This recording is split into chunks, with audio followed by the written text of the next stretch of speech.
观众朋友，今日个好冇？欢迎收看福起来，系阿明哥刘浩明。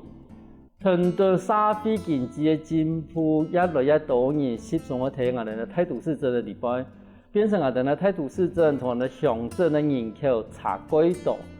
行政院发现到有问题以后，路也经验规贴的去推动地方创生，希望讲每个地方可以发现我自家的特色。同时，上我哋嘅产业建筑以后可以上人口归来。我哋今日有请到来宾咯，一路喺睇一片专门做规划嘅郭志芬郭先生，而家同人讲，让我对我哋嘅地方养做变成地方创生。我哋马上欢迎我哋嘅郭先生来到现场。郭先生好。主持人好，大家好，我系来自嘉义嘅郭志芬。郭先生，请问一下吼。因为更加好，我哋从头谈到讲，譬如讲，早期我哋我谈到地方养做，吼，要谈到某个农村再生，吼，要谈到更加最流行嘅地方创生一部分。那么听我哋嘅节目一开始以前啊，先同我哋观众朋友先了解一下讲，有啥物无同样嘅东西，而我哋讲乜嘅东西呢？社区营造到我们的农村再生到地方创生这三个有点不一样，不过它是循序渐进的哦，因为社区营造它大部分是说，那个社区要有共识哦，可是呢，它里面哦，就是办的东西哦，就比较没有那么商业化哦，它呢可能是一些文化传承啊，我们祖先来自哪里哦，然后呢，我们大概有什么特色？那卖的东西大部分都是农村的农产品了，好，那到了农村再生之后呢，然后开始走产业化，哦，可是还是没有那么商业色彩。那地方创生呢，它比较完全是产业的哦。那可是虽然是产业呢，还是要呼应最前面的社区营造的文化，有文化为载体产生的产业才可长可久。那第二个特点就是说，我们会引进外部的力量哦，比如说我们会跟全联合作啊，我们会跟 7-Eleven 合作啊，好，那我们让我们的产销的距离可以更近一点。好，然后也跟上市公司讲说，你的企业社会责任可以落实在已经成熟的社区营造里面。这样整合起来的话，我们会少掉中间的一些中间的物流商啊，中间商的环节。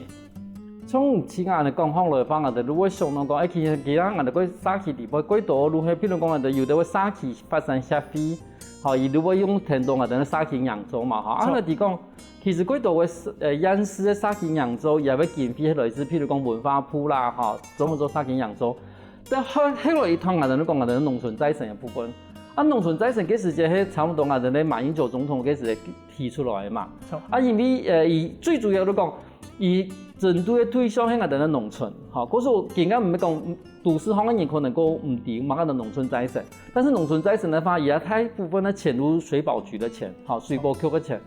但是我想要請問一下講，我哋而家從頭講嘅地方創生，地方創生也要錢係對內來咯，係從我哋頭頭講嘅，有一啲文化鋪附近嘅社區社區營造，水保局附近嘅我哋農村再生，咁我哋地方創生嘅錢係對內來咯。地方創生它牽扯的範圍很大，所以它不再是文化部也不再是農委會水保局它可能是經濟部中小企業處。然後可能是來自於工業局，就是說，如果我們還有農糧署，它的範圍很大，所以地方創生呢，它就必須要依不同的，它可能是針對公司，有可能針對社區發展協會，有可能針對產銷班、合作社、農會，針對他們去跟不同部會申請錢，就要寫不同的計劃。嗰時等於都講，而可以搶錢的地方幾多，而某一個專業的一個團體啦，但是變成講，但是可以搶錢的人係乜人啊？像譬如講我哋社區營造法可以搶錢嘅地方係文化協會嘛，而家發展協會。咁我哋地方創生可以搶錢嘅單位係鄉公所，還是講我哋呢協會可以申請咯？中央部會，像我最近高速鄉有做那個，我叫虛擬實境遊高速，用虛擬實境看高速的美、高速的農場、高速的產業。那它的申請對象要公司，所以它的單位就是經濟部中小企業處。嗰時候你對我用伊個公司嘅名義去對伊也要伊個申請嘅單位啦。嗰時候變成個，但是我哋講安尼講，係咪講發展到後來時，等於講我哋社區地方，即刻去成立伊個企業公司，伊個公司讓我哋可以申請到一條錢嘛。就是因為各个部会中央部会大部分的计划都是给公司的，好，所以呢，如果有公司来申请的话，它能申请的计划比较多，范围比较广，好当然啦，就是说，因为有公司比较不存在说那个有经费如果补助不到位的话，那这样怎么办？我举例说啦，比如说不管是中央部会，不管是文化部啦，或农村再生啦，好，那它的钱呢，真正下来的时候可能在4月、5月，对不对？那一般我们结案呢，可能12月。那你也简单讲说，你11月就要做完，那从12月到4月中间就没有钱，就不用办事了吗？这个很奇怪我们如果推动一个产业的时候，我们不可能说我们休息5个月，比我们暑假还长，对不对？那所以呢，如果用公司来申请的话，比较不会有这个问题啊。你等于说，像以前等于的程度等于会计年度嘛会计年度一春嘛，可是有的时间签下来是5年的。然后4年的又要核销，等于如果1年的时间可以做的时间差不多能7张年，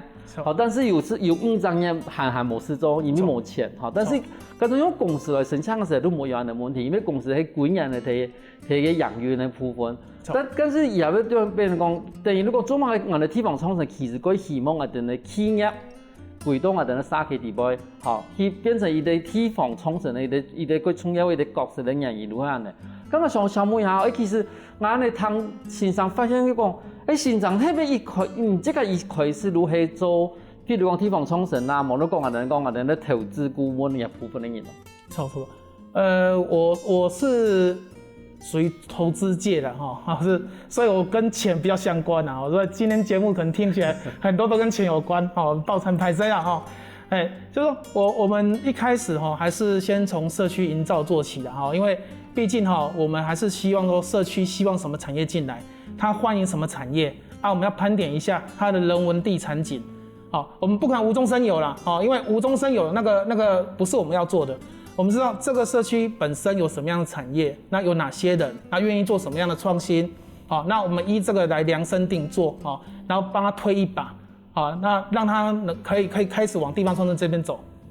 我想問一下其實先生這個本來係學乜嘅人？就像同我講嘅，你投資業嘅嘛錯。你以前係投資業做乜會轉到我哋嘅地方創生業要比較算學術業吧我是98年那時候很流行，97年、98年台灣那時候很流行網絡創業，所以我那時候也是跟着這個潮流，我也開了個網絡公司，各位主持人應該知道這個公司不知道怎麼樣的應該是倒閉的，所以呢我就到了創投業去上班想說自己創業沒成功，然後我們看別人怎麼樣投資能成功那我們投資完之後呢，就是往創投這個領域，其實我做得很快樂很開心那是因為我媽得癌症所以我在04年我就沒辦法我就回到學術界來任教因為說實在說在學術界邊任教然後邊照顧我媽我時間比較有彈性相較於一般正常的工作我們比較有彈性，比較能照顧我媽這樣子，所以才跑到學術界裡面來。可是我嗰時就錄影比較照顧媽媽，然後開始對嘅我哋講創業投資顧問嘅部分轉到我哋嘅學術業咁學術業其實因為我哋現在係講於總鋪嘅嗰啲行業嘛咁因為講算是總鋪業，咁我後來會睇我哋屏東太後來研究咯。因為我媽媽得癌症剛剛提到因為隔3年她就過世了。過世之後呢，我也很抉擇啦。我說我到底繼續留在學術界呢，還是到產業界去那因為到產業界去一定又是很忙啦那時候跟我現在老婆就在討論說，那我回學術還是回產業？然後她是很堅持說還是回學術啦，比較安穩啦我也尊重她，我說好吧，那如果是回學術界的話，那我可能就為了長遠打算我盡量就是想往國立大學，所以我在桃園那邊任教2年然後之後呢講剛好南部有缺，所以就到屏東這邊選擇屏東大學來任教。因為我哋發現到講，其實我哋咧郭先生，我哋講以這個負責人安嘅地位佢同安嘅同學長有關係，也係咪因為這個本來係啲學人嘅關係咯？那開始嗰邊對學長也會一個議題個創意。錯，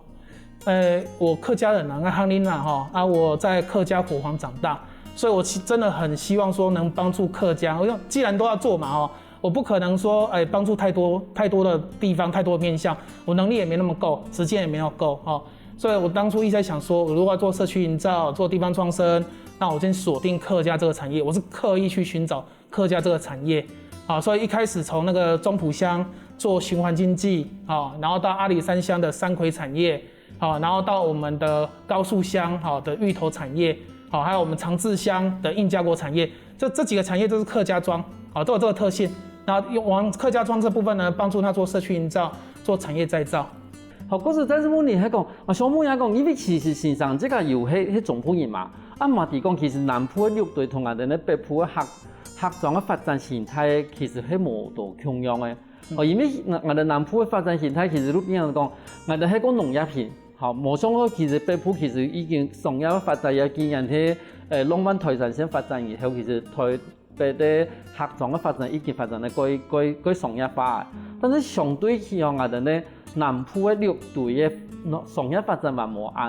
按強啦吼。咁像這個線上，嘛係做我哋講算是地方創生啦，我哋咧行銷部分咧，咁樣係去看更加嘅南埔綠隊嘅一種商業形態嘅一種發展。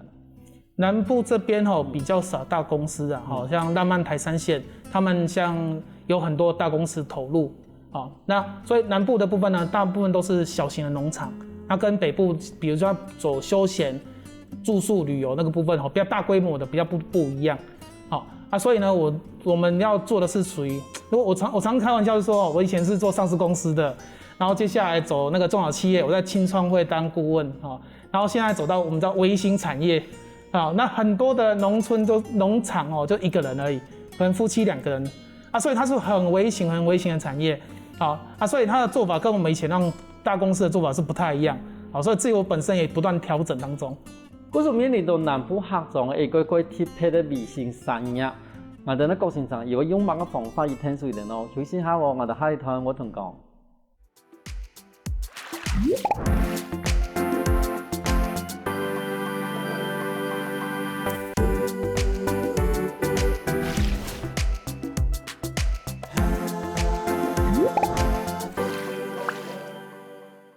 翻過來復起來，上到節目我哋來自港醫嘅郭志文先生同人講，以後我對投資業變成我哋咧學術業嘅。所以請問一下因為好多人可以講到講，其實我哋咧地方創生地方，其實對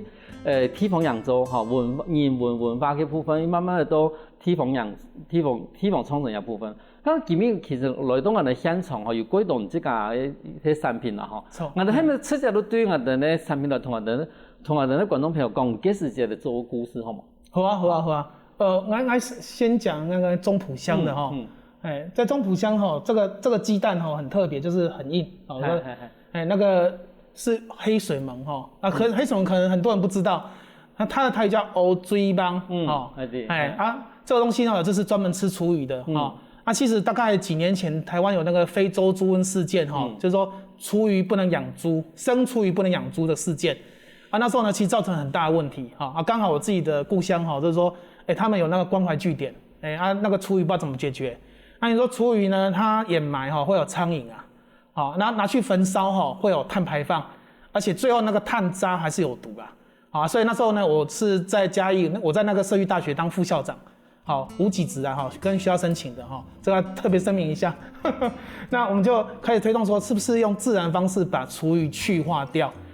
所以呢，我們就想說，那來做個循環經濟的實驗好了廚餘給蟲吃，蟲給雞吃，雞生蛋。蛋再給人吃，那最後呢，雞糞也可以蟲吃，那我們再把蟲提升出來，我們可以做化妝品。那這邊有放個保養品我剛剛主持人太年輕了其實我們這一個裡面我們把那個雞蛋農產品，對不對？然後呢，加上他們蟲糞去種印加果，這是蛋黃油加印加果油加蔥油等於這個化妝品。那這化妝品呢，它就是可以除皺紋。其實這個就是從一級產業傳統我們說社區營造或農村再生它做的都是很多都是做農產品。那我們透過企業力量也有申請政府計劃，然後把它加值之後呢，就產生之後比如化妝品，這是一般早期在做農村再生的時候比較少碰觸到的領域。蟲好，全部是厨余嘛，哈，可能剩下的那个剩下来的东西，因为其实因为有主文的关系，可是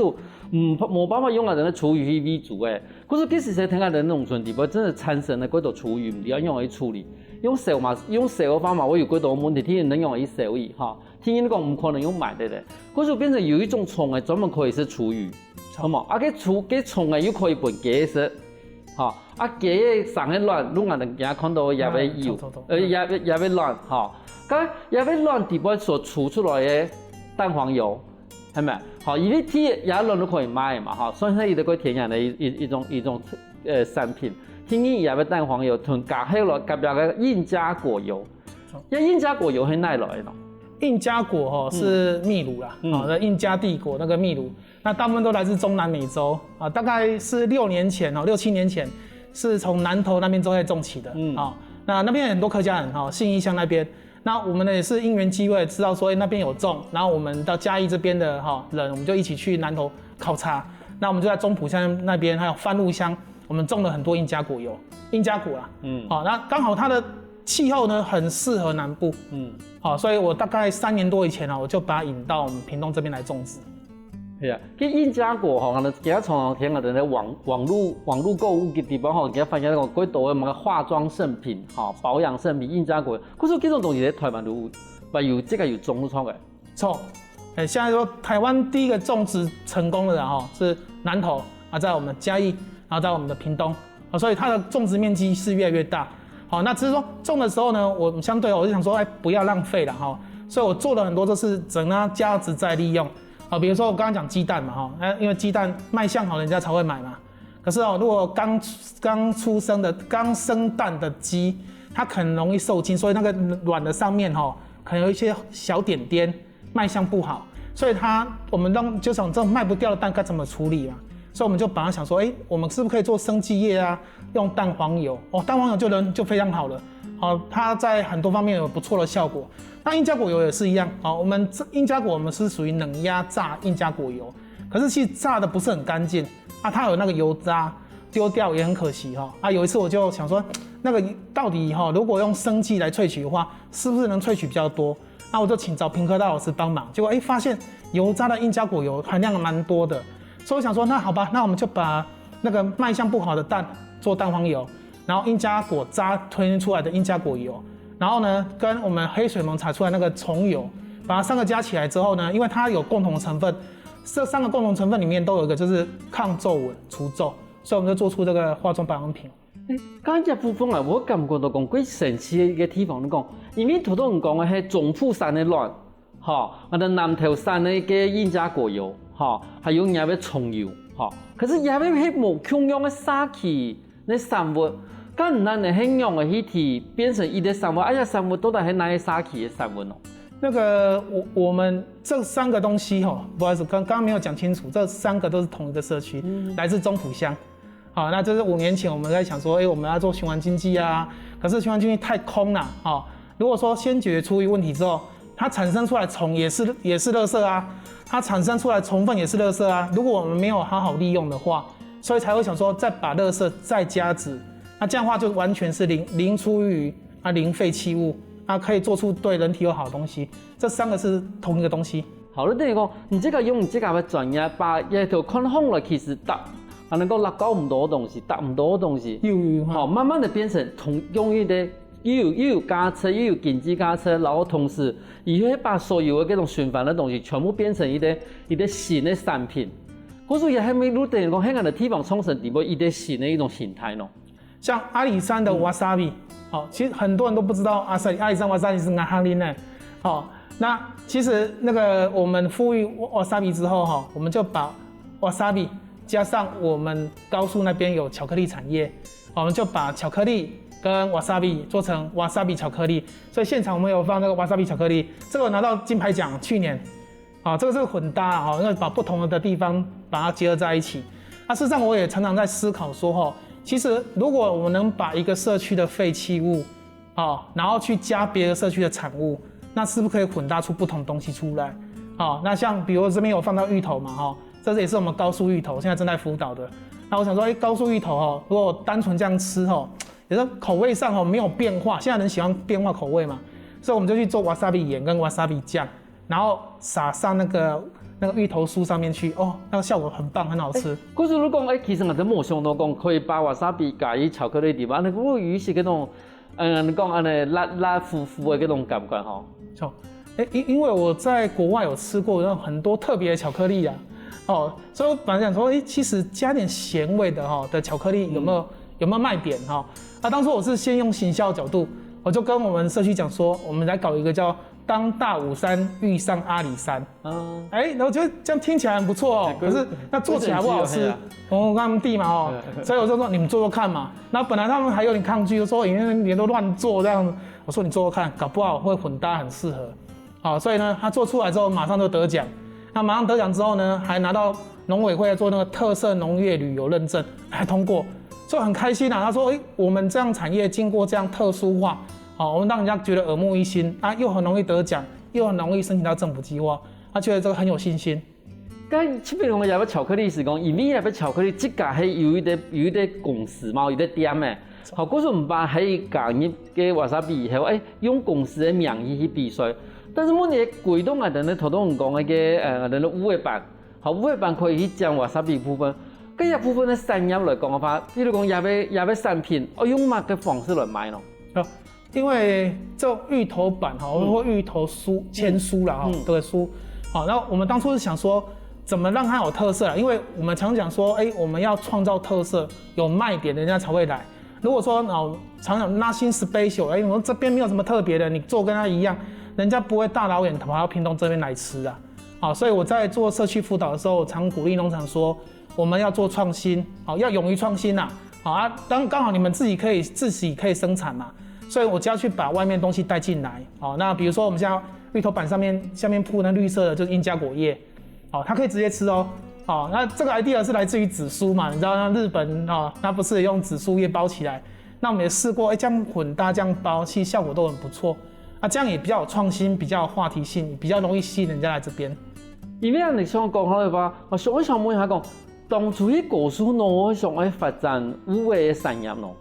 这个其实我一开始也不知道原来那个甲酰香的芋头，很大部分是来自于高树。那之后呢，我就开始跟社区很多农场谈啊，他们都说，哇，好遗憾其实不只是芋头的遗憾，他们说芋头啦、凤梨啦、玉兰花啦、蜜枣啦，基本上它这些产量不是第一就是第二，可是因为他们不会打知名度，不会做品牌，不会创新，所以大部分都是人家过来跟他们买。好所以我那时候就跟他讲说，好吧，那我们在做社区的营造地方创生的时候，我们能不能先从芋头开始？那为了这件事情，我想说，如果是我自己认为要从芋头开始的话，可能不好，所以呢，我就先办那个就是我们共识营啊。好，我们这段疫情时间我们含线上会议啦，其实每个农场都学到会线上会议了，我们开了20场会议，透过20场会议慢慢引导他们说，我们先把一个农产品把它打红，然后他们跟我讲说最遗憾是芋头，所以我们就为什么说我们现在都专门推芋头，连巧克力里面也可以放芋头。然后芋头做了很多料理，都是芋头，原因是这样子来的，所以我们称之到遇见幸福。可是我哋提供，其实像果蔬来讲，我发现其实也系有嘅，全部如我哋讲中文也卖啦，这个都穿几多少钱。可是其实开始有啲转变以后，对人来讲应该天数贵太。错。可是其实对几度嘅沙期来讲嘅话，有几度几好不散，但是唔点用我买。休息一下等下我哋咪有嗰度关于晒故事哦。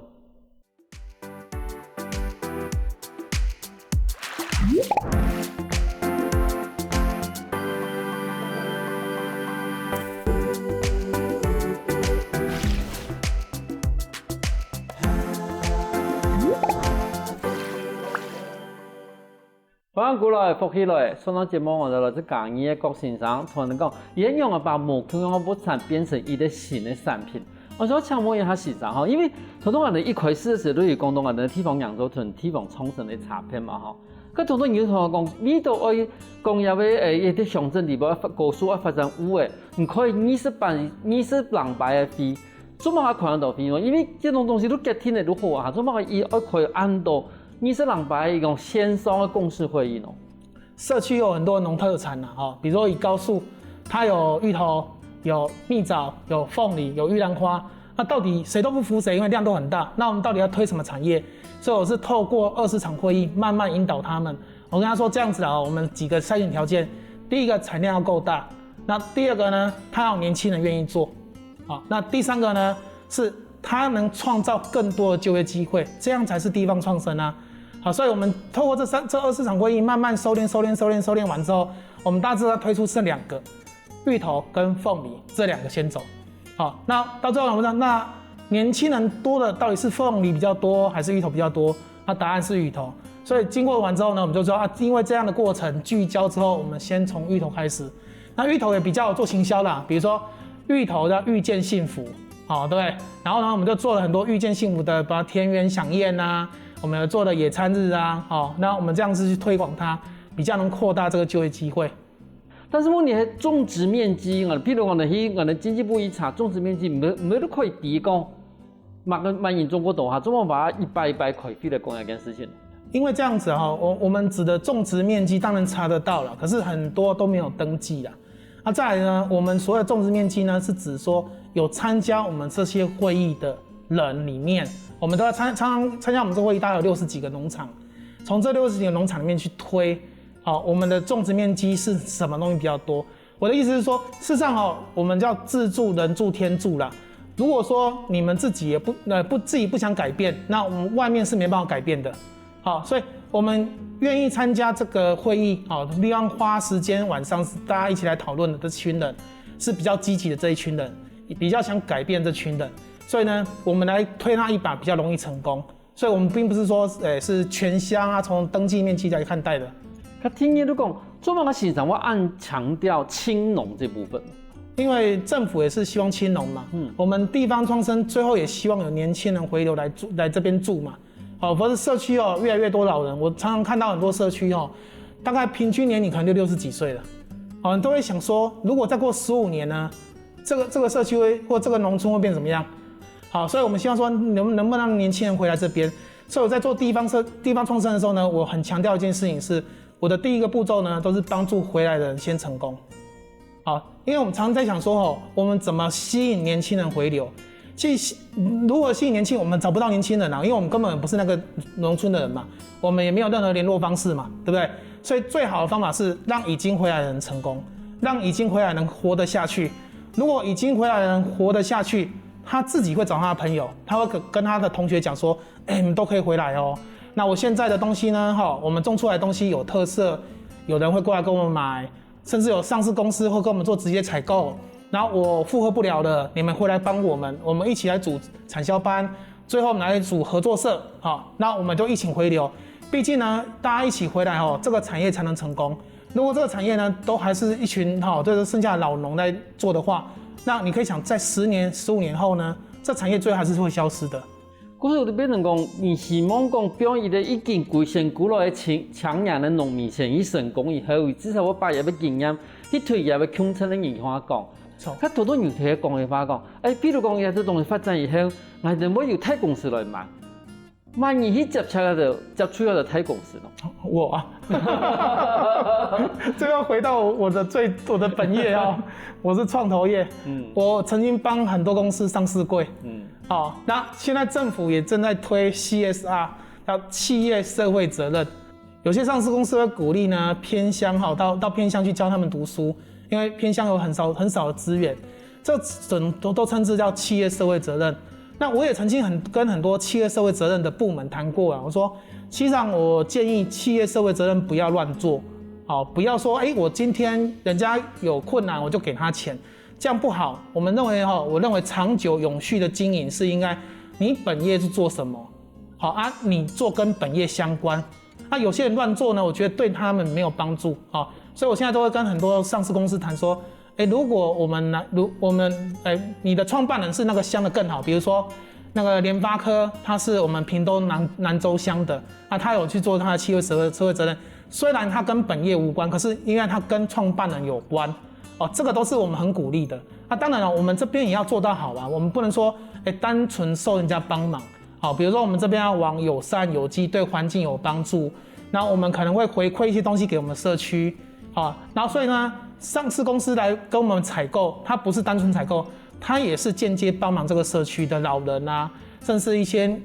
幼童没有地方念书啊，来帮助他们同步成长。那我才认为说这才是个成功的地方创生。刚才发等于讲我哋咧，譬如讲头先我哋有讲到讲咧，现在要沙皮经验嘛哈。咁唔讲卖食咧，伊可以用这种契作的方式，用个国家一些的方式，契作的方式去买。但是对于我哋唔係卖食的人来讲，发现伊拿到一个产品，伊贵要做嘛咯？社区有很多农产品哦，当然说上市公司跟它到底有什么关系呢？事实上有啦，比如说上市公司有工厂嘛哈，他们其实有很多员工餐厅嘛，对，那员工餐厅就可以买农村的一些农产品的，好，还有福委会，好，福委会做送礼的东西嘛哈，他也可以跟农村买一些伴手礼的东西啊，甚至呢，他可以鼓励哈那个我们到农村来 long stay。这个都是属于我们说企业社会责任跟农村的结合。因为咱嚟讲方来话，我都发现到讲，我们其实也要行出一条新的路啦。因为我哋以前早期常常会想讲，我要发展，譬如讲，我要发展500亩的工厂，我要发展某个东西，但是发展到后边一条问到一个问题，就讲，第一，我喺以市场行情竞争的时间，竞争唔来。好，唔单止讲我哋早期地位冇安尼能量，听人讲。如果变成我这个一个细看点的，我变成把我的东西表出去的时间，市场上其实竞争的人几多，